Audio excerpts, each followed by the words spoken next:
সূরা ফাতিহা আমিন নেই, তবু পড়া হয় কেন? না, এই কারণে পড়া হয় যাতে নবী করিম সাল্লাল্লাহু আলাইহি ওয়াসাল্লাম, আস্তে কথা বলেন, নবী করিম সাল্লাল্লাহু আলাইহি ওয়াসাল্লাম তিনি বলেছেন, যখন কোনো ব্যক্তি সূরা ফাতিহা পড়ে, কথা বলেন, আর আমিন বললে ফেরেশতারা আমিন বলে, ওই আমিনের সাথে এই আমিনটা যোগ হবে। কথা বল না, সূরা ফাতিহা পড়ার শেষ হয়ে গেলে ফেরেশতারা সবাই কি বলে? আমিন বলে। এই জন্য নবীজি বলেছেন, তুমিও কি বলো? আমিন বলো। কিন্তু সে আমিন জোরে হবে না আস্তে হবে? আমিন হবে আস্তে। মসজিদ ফাটানো যাবে না। চেয়ারে বসে নামাজ হবে কিনা? হ্যাঁ, মাজুর ব্যক্তির জন্য উচিত, তবে আমাদের দেশে চেয়ারে বসে নামাজ পড়ার নিয়ম বুঝে না, জানে না। যিনি সেজদা করতে পারতেছেন না, মাসালা হলো, রুলস হচ্ছে, আইন হচ্ছে, যে ব্যক্তি সেজদা করতে পারে না, সেজদা করতে না পারলে তার কিয়াম আর ফরজ থাকে না। আর দাঁড়িয়ে নামাজ পড়া তার জন্য কি থাকে না? ফরজ থাকে না।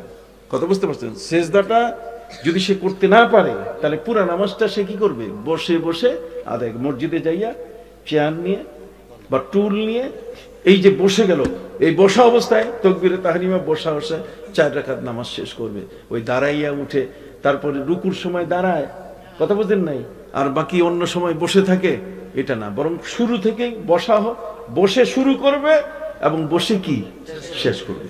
এটা মাজুর ব্যক্তির জন্য। আচ্ছা, এরপর বলছে, হারাম জিনিস খেলে কতদিন যাবত ইবাদত কবুল হয় না? প্রায় 40 দিন পর্যন্ত। কতদিন?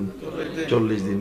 হাদিসের মধ্যে এসছে, মানিশতারা সাওবান বিআশারাতি দারাহিমা ফিহি দিরহামুন হারাম। যদি কোনো ব্যক্তি একটা জামা কিনলো, তার মধ্যে 10 টাকা দিয়ে, এর মধ্যে 9 টাকা হালাল আর 1 টাকা কি হারাম, তাহলে যতদিন ওই জামাটা থাকবে তার গায়ে, ততদিন আল্লাহ তাআলা তার নামাজ কবুল করবেন না, যতদিন এটা তার থেকে সে দূরে ফেলে দিবে না। কথা বুঝতে পারছেন? সম্মানিত সুধী, জিনাকারী ব্যক্তি তওবা করলেও কি তার কপালে জিনাকারী স্বামী বা স্ত্রী জুটবে? না, জিনাকারী তার শাস্তি ভিন্ন, কিন্তু বর্তমান সময়কালে শাস্তি দেওয়ার কোনো উপায় নাই, যেহেতু আমাদের দেশে আমেরিকান আইন চলে, আমাদের দেশে ব্রিটিশই আইন চলে। তো ব্রিটিশ আইন, ব্রিটিশ ল চলে, কাজে এই সময় এটা কার্যকর হবে না। বাকি সে তওবা করবে, অবশ্যই আল্লাহর কাছে ক্ষমা চাবে। হ্যাঁ, তবে যদি কোনো ব্যক্তি, কথা বলেন না, যদি সে এরকম কেউ হয়, তাহলে কিয়ামতের ময়দানে যেমন তেমন পাবে। কথা কোন নবীজি বলছেন, ওয়াতুহশারুন কামা তামুতুন, তোমার মৃত্যু যেমন হবে তোমার হাসরও কি তেমন হবে।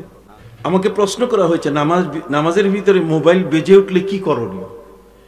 নামাজের মধ্যে মোবাইল যদি বেজে আটে, তাহলে এই যে লামজাবি যেগুলো আসে, ওগুলা চালু কইরা কয়, আই নামাজে আসি, তুই পরে কথা কও, নামাজের মধ্যে আসে কথা বলছে। ওই মোবাইল চালানো অবস্থায় সে বলে যে আমি এখনো কি আছি?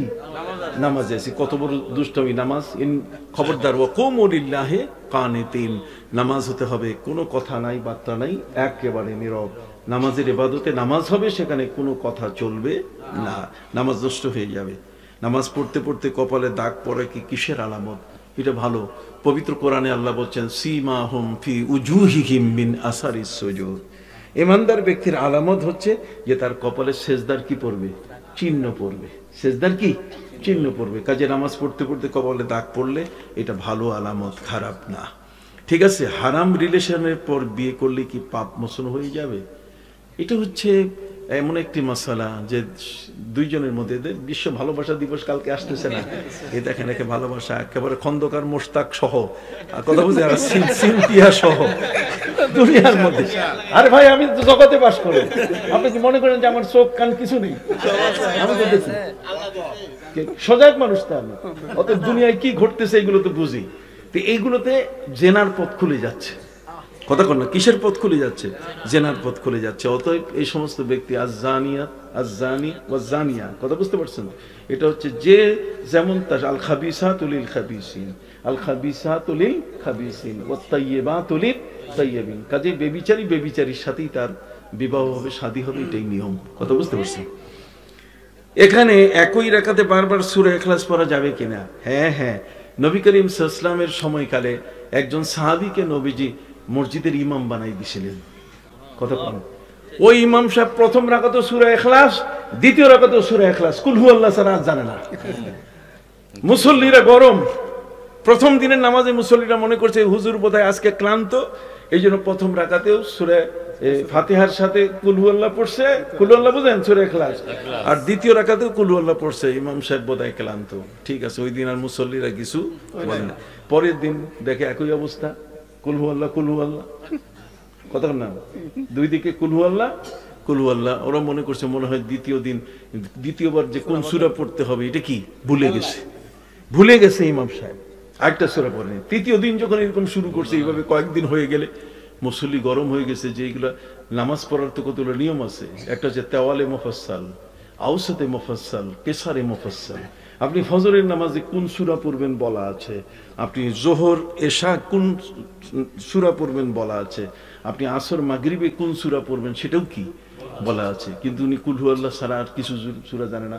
এখন ইমাম সাহেব নবীজির কাছে গিয়ে মানে এলাকার মানুষ নবীজির কাছে গিয়ে অভিযোগ করলো যে হুজুর এমন ইমাম দিলেন সূরা ইখলাস কুল হুয়াল্লাহ ছাড়া আর কিচ্ছু জানে না। নবীজি তাকে ডাকলেন, ডাকার পরে বললেন, কিরে তুমি কি আর সূরা জানো না কোরআনে? কই জানি। কই তারপরে তুমি সূরা ইখলাস পড়ো কেন? কই হুজুর সূরা ইখলাসের মধ্যে যখন আমি ঢুকে যাই তখন মনে হয় গোটা কোরআন আল্লাহর পুরা তাওহীদ একত্ববাদের মধ্যে আমি সাগরের মধ্যে সাঁতার কাটা শুরু করি। এই জন্য অন্য কোন সূরার এই সূরাটার মধ্যে আল্লাহর ওয়াহদানিয়তের যে ব্যাপারগুলো আছে এবং শিরক মুক্ত চিন্তাধারা সৃষ্টি করার জন্য ওয়ালাম ইয়াকুল্লাহু কুফুয়ান আহাদ। অতএব যে কারণে হুজুরিটা পড়ি, নবীজি বলছেন তোমার ইমামতি লাগবে না, এখন থেকে আমার পিছনে নামাজ পড়বা। কথা বল, কারণ মুসল্লিদের তো ঠিক রাখতে হবে, মুসল্লি বেজার করে তো কাম করা যাবে না। আচ্ছা ভাই, যে কোনো খেলাধুলা হারাম কি হালাল না কি হারাম? যে কোনো খেলাধুলা মানে কি যে কোনো ল্যাংটা হয়ে আপনি ফুটবল ছড়াবেন? না না না, ফরজ তরক হয় এমন খেলা করা যাবে না। যে খেলার মধ্যে প্রতিযোগিতা আছে, যে খেলার মধ্যে মারামারি আছে, যে খেলার মধ্যে সিকাই মারে বুঝেন, ওই যে আগুন জ্বালায়, তারপরে রং মারে, রং ছিটায়, চোখ কানা হয়, কথা বুঝেন, এই সমস্ত খেলা ইসলামে কি নেই, জায়েজ নাই। এটা লাহব, এটা কি লাহব। ওয়াল্লাযীনা হুম আনিল লাহবি মুরিদুন, কথা বুঝে গেছে, আনিল লাগবে মুরিদুন, এটা যাবে না। মোবাইলে বিয়ে পড়ানোর শুদ্ধ উপায় কি? তার মানে আমেরিকায় বউ আর বাংলাদেশে কি জামাই, হ্যাঁ, তার মানে টপকাইয়া যায় আমি আমেরিকা যাব। এখন বিয়ের ব্যবস্থা কি? ইসলাম তারও ফয়সালা দিয়েছে, ওখানে দুইজন সাক্ষী থাকবে, এখানে দুইজন কি সাক্ষী থাকবে। এ বলবে যে আমি তোমার বিয়ে করিলাম, আর সে বলবে আমি সাক্ষীদের সামনে কবুল করিলাম। দুই পক্ষে শুনলে আর কোনো অসুবিধা নাই, তবে মোহরানা ধার্য করতে হবে। কথা বুঝতে পারছেন? আচ্ছা, গেল একটা। আচ্ছা, ছেলে বা মেয়ে দুজনই কবুল বলে বিয়ে করে, কিন্তু অভিভাবক মেনে নেয় না। ছেলের পক্ষ থেকে তালাক না নিয়ে মেয়েকে অন্য জায়গায় বিয়ে দিলে বিয়ে হবে কিনা? না না, বিয়ে কখনো হবে না। ছেলে মেয়ে যখন বিয়ে হয়ে গেছে, মিয়া বিবি রাজি, তো ক্যা করেগা কাজী। যদি ছেলে মেয়ে সাবালক সাবালিকা হয়, তাহলে সেখানে অভিভাবকের অনুমতিটা শিথিল করা হয়েছে। তবে কোন সন্তানের পক্ষে, শোনেন, কোন সন্তানের পক্ষে উচিত হবে না মা বাবাকে বাদ দিয়ে বিয়ে করা। কথা বুঝে গেছে? তাহলে ওই বিয়ে টিকবে না, ওই বিয়ে টিকবে না। দুইজনের মধ্যে শুরু হয়ে যাবে সংগ্রাম, কিলাকিলি শুরু হয়ে যাবে। কথা বুঝতে পারছেন? কারণ এই বিয়েগুলো হয়েছে কোথায়? এই বিয়েগুলো হয়ে গেছে সেই জঙ্গলের পাশে। আকাশ বাতাস সূর্য চন্দ্র জঙ্গল আল্লাহ খোদা রসুল সবগুলোকে সাক্ষী রাখিয়া আমি তোমাকে বিবাহ করিলাম, ওকে ঠিক আছে আমি তোমাকে কবুল করিলাম। এই বিয়ে জায়েজ নাই। আল্লাহকে সাক্ষী রেখে বিয়ে করা কি? নবীকে সাক্ষী রেখে আল্লাহকে সাক্ষী রেখে বিয়ে করা কি নেই? জায়েজ নাই। আচ্ছা, ছেলে দুইজন হয়েছে। একজন ইমামের গ্রামের প্রতি দায়িত্ব কি কি? অনেক দায়িত্ব। একজন ইমাম হচ্ছে স্পিকার হিসেবে সংসদে যেমন দায়িত্ব পালন করেন এই 350 সদস্যকে, একজন ইমাম গোটা এলাকার সমস্ত মানুষ, তাদের সন্তানদের কিভাবে আল্লাহর পথে আনা যায়, মেয়েদের কিভাবে বোরকা পরানো যায়। কথা খালি ওই হাঁসের ইঞ্জেকশন দিবে ইমাম সাহেব তা না, খালি মুরগির ইঞ্জেকশন দিবে তা না, ডিম পারবে বেশি না কম এটা নয়, বরং হ্যাঁ ফার্মিংটাকে শিখতে হবে। আমি ইসলামিক ফাউন্ডেশনে একটা লিখে দিয়েছি, খুতবা লিখে দিয়েছি। খুতবাটা হলো ইসলামিক ফাউন্ডেশন, পাইছেন আপনারা? হ্যাঁ, ইসলামিক ফাউন্ডেশনটা লেখা আমার খুতবা, 52টা খুতবা দিয়েছি। কিসের উপরে? পুষ্টির উপরে। পুষ্টি, এই যে পুষ্টি আছে না, তীর মার্কা তেলের মধ্যে কি লেখা থাকে? পুষ্টি। পুষ্টিটা কি জিনিস? এই পুষ্টিটা বুঝে না অনেকেই। কোরআন হাদিসের মধ্যে পুষ্টি কোথায় আছে? বজ্রপাত হলে বাঁচার উপায় কি? এটা এর উপরে ইয়ে আছে, ওই যে আমি খুতবা লিখে দিয়েছি, কথা বুঝতে পারছেন? এই সব সমসাময়িক বিষয়গুলোর উপরে একজন ইমামের দায়িত্ব গোটা জাতিকে পথ দেখাবে। কি বলেন, ঠিক কিনা? আল্লাহ পাক রব্বুল আলামিন একজন ইমামকে সেই দায়িত্ব দিয়ে দিয়েছেন। আচ্ছা, লাশ কবরে রাখার সুন্নত সমূহ কি কি? লাশ কবরে রাখার জন্য তাকে আপনি সব সময় কেবলার দিকে রাখবেন, এবং যখন কবর করবেন কবরের মধ্যে এমনভাবে কবরটা খুঁড়তে হবে যাতে তার দেহটা একটু সিন্দুকি কবর যদি হয়, কবরটা যদি কি হয় সিন্দুকি, সিন্দুক মানে ওই যে আপনারা ল্যাপ তোষক রাখেন না সিন্দুকের মধ্যে, ওইরকম সোজা যদি সিন্দুকি কবর হয় তাহলে পশ্চিম দিকে একটু মাটি উঠাইয়া যাতে একটু কাইত হয়, চেহারাটা যেন একটু কেবলার দিকে ঘুরে, কথা বুঝতে পারছেন? এবং সেখানে আপনারা যখন এই লাশকে রাখবেন তখন বিসমিল্লাহি ওয়া আলা মিল্লাতি রাসূলিল্লাহ এটা বলবেন, এবং এটা বলার সাথে সাথে ওই সময় এই লাশ যখনই আপনারা রেখে দিয়ে দিলেন এরপরে ঢাকা হওয়ার পরে তার জন্য আপনার দোয়া করবেন, কথা বলতে তার জন্য কি করবেন? দোয়া। এক দোয়া নামাজ জানাজার পরে, আরেক দোয়া এটার পরে, এটা মুস্তাহাব। এটা কি মুস্তাহাব? একজন আচ্ছা কাউকে ধোঁকা দিয়ে টাকা খেলে তার শাস্তি কি? ওরে বাপরে বাপ, ফিরিস্তারা কি লইতে ওরে কাপড় নাপাক করে ফেলবে, কথা বুঝেন নাই? একদম ধোঁকাবাজকে আল্লাহ পছন্দ করেন না। কথা, ধোঁকাবাজ হচ্ছে মুনাফিক ওয়া দাব্বুন খাদে। দাব্বুন খাদে বলে ওইটাকে, যে এমন একটা প্রাণী যে এই দিক থেকে মুখ দেখায়, মালিক যখন তাকে ধরার চেষ্টা করে তখন আরেক দিকে পালায় যায়, এ দাব্বুন খাদে, এ ধোঁকাবাজ। ধোঁকাবাজকে আল্লাহ পছন্দ করেন না। দ্বিতীয় বিবাহ করার সামর্থ্য আছে কিন্তু প্রথম স্ত্রী রাজি না থাকলে দ্বিতীয় বিবাহ করতে পারবে কিনা? হায় হায় হায়, কে কে বিয়ে করবে দ্বিতীয়? আছে নাকি কেউ? দীপক, খবরদার, সৌদি আরবে একটা কথা আছে, ওয়াহিদ কাফি, ইসনাইন মানে ওয়াহিদ কি কাফি, একটা বউ হলেই যথেষ্ট।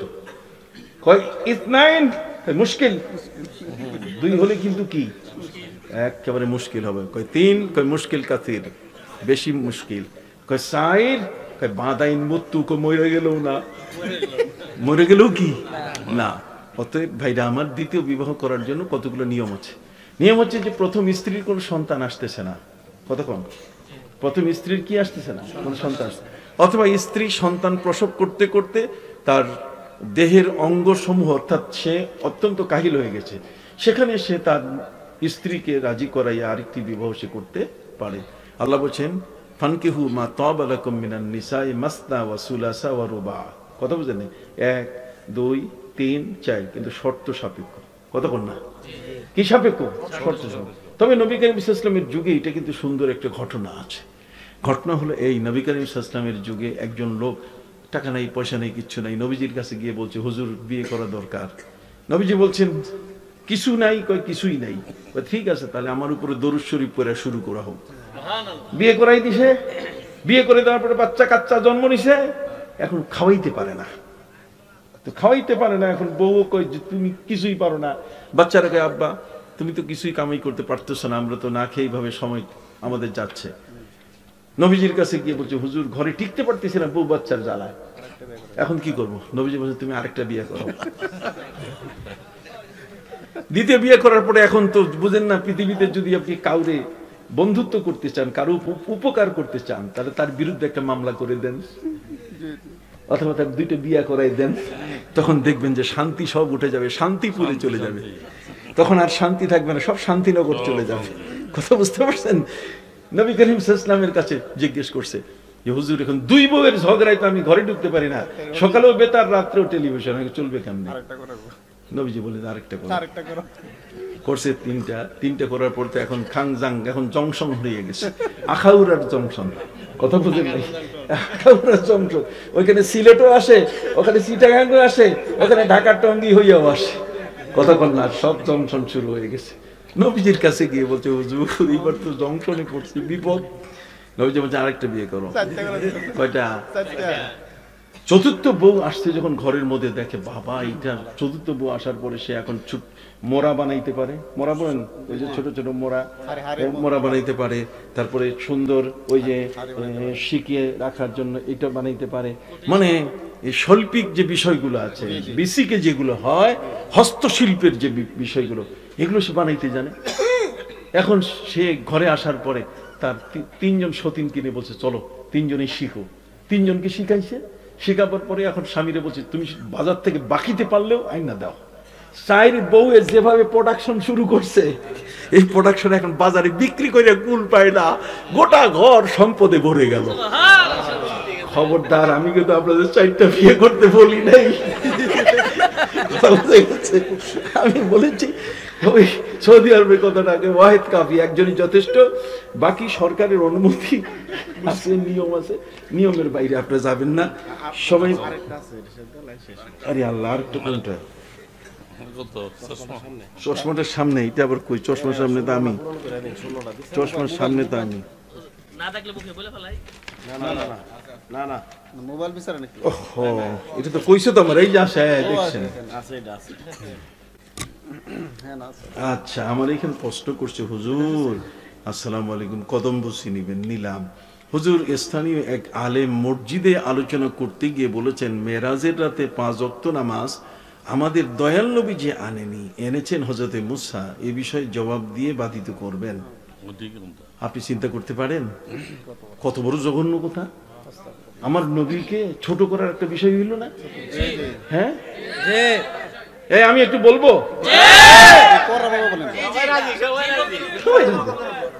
হযরত আবু বকর সিদ্দিক রাদিয়াল্লাহু তাআলার সাথে একজন ইহুদির ঝগড়া শুরু হয়েছে। ইহুদি বলতেছে যে আমাদের মুসা নবী 6ষ্ঠ আসমানে আল্লাহ তারে কত উপরে রাখছে, চেম্বার দিছে, কথা বলে। আর আবু বকর সিদ্দিককে সে বলছে যে তোমার নবী মাটির নিচে চেম্বার পাইছে, কথা কোন? আবু বকর সিদ্দিক বলছে ইহুদি সাবধান, be careful, shut up your mouth, মুখ বন্ধ করো, আমি কিন্তু সোজা মানুষ, কিন্তু আমার গরম করো না। ইহুদি বলছে যৌক্তিক ব্যাপার, এই ব্যাপারটা কি কোন অন্যায়? মুসা নবীরা 6ষ্ঠ আসমানে দেখা হয়েছে আমার নবীজির সাথে, অতএব সেই নবী সাল্লাল্লাহু আলাইহি ওয়াসাল্লামের সাথে দেখা হয়েছে কোথায়? 6ষ্ঠ আসমানে, আর তোমার নবী মাটির নিচে। আবু বকর সিদ্দিক বলছে আমার কথা কইস না, সাবধান, নবী প্রেমিকরা কোনোদিন নবীর বিরুদ্ধে কথা বললে সহ্য করতে পারে না। আবু বকর সিদ্দিক ছিলেন কত বড় নবী প্রেমিক, থালা বাসন সব দিয়ে দিছে, আর নবীর দিকে তাকায় থাকতে, এইভাবে তাকায় থাকতে। আবু বকর সিদ্দিককে বলা হয়েছে যে আপনি তাকায় থাকেন কেন? কয় নবীর চেহারা মোবারক দেখার জন্য আমার চোখের পলক মারার সুযোগ থাকে না। আমার জীবনের সবচেয়ে বড় আনন্দ হলো আমার মেয়েটা নবীর খেদমতে দিয়ে দিয়েছি হযরত আয়েশাকে। আমার জীবনের সবচেয়ে বড় আনন্দের ব্যাপার হলো যে আমি খাতাবালিশ সহ সমস্ত সম্পদ আল্লাহর রাস্তায় দিয়ে দিয়েছি।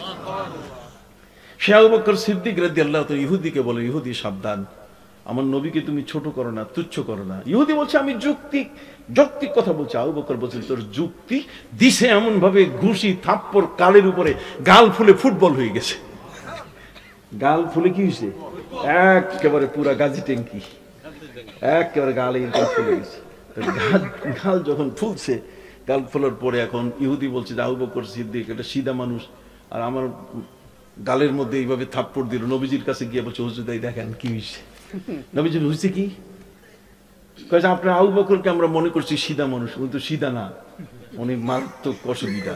দেন তো কি করে দিছে আমার। নবীজি আবু বকর সিদ্দিককে ডাকলেন, আবু বকর কি হয়েছে?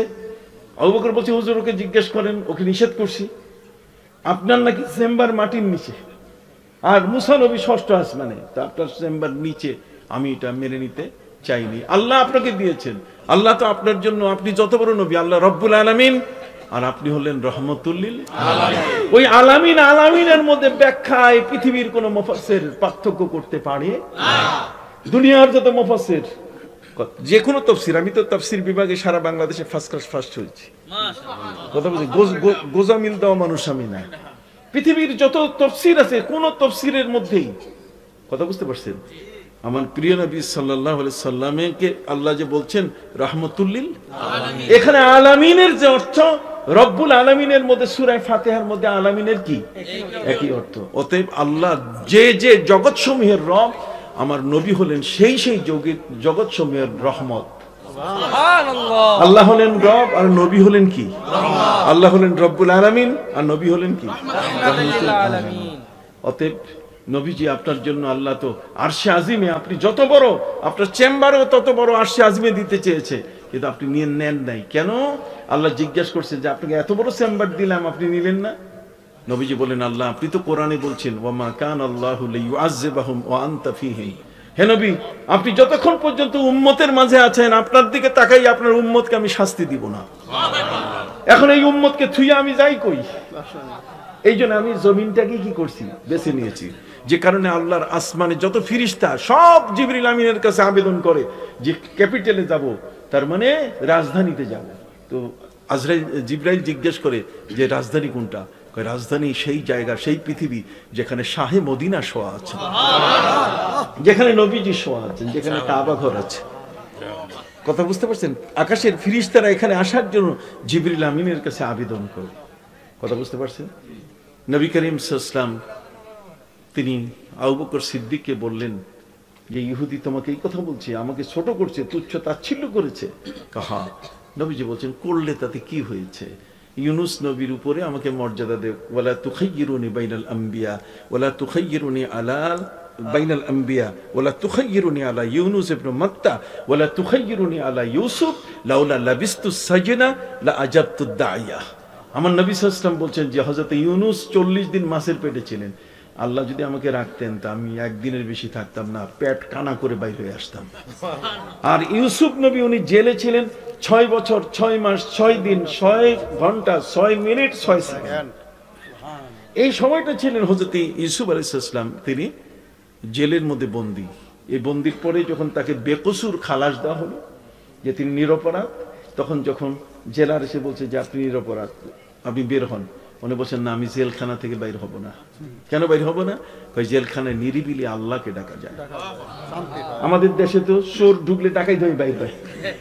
আর হযরত ইউসুফ আলাইহিস সালাম তিনি বলেছেন যে আমি জেলখানায় আল্লাহকে নিরিবিলি ডাকতে সুযোগ পেয়েছি, অতএব সেই জেলখানা থেকে তিনি বের হতে চান নাই।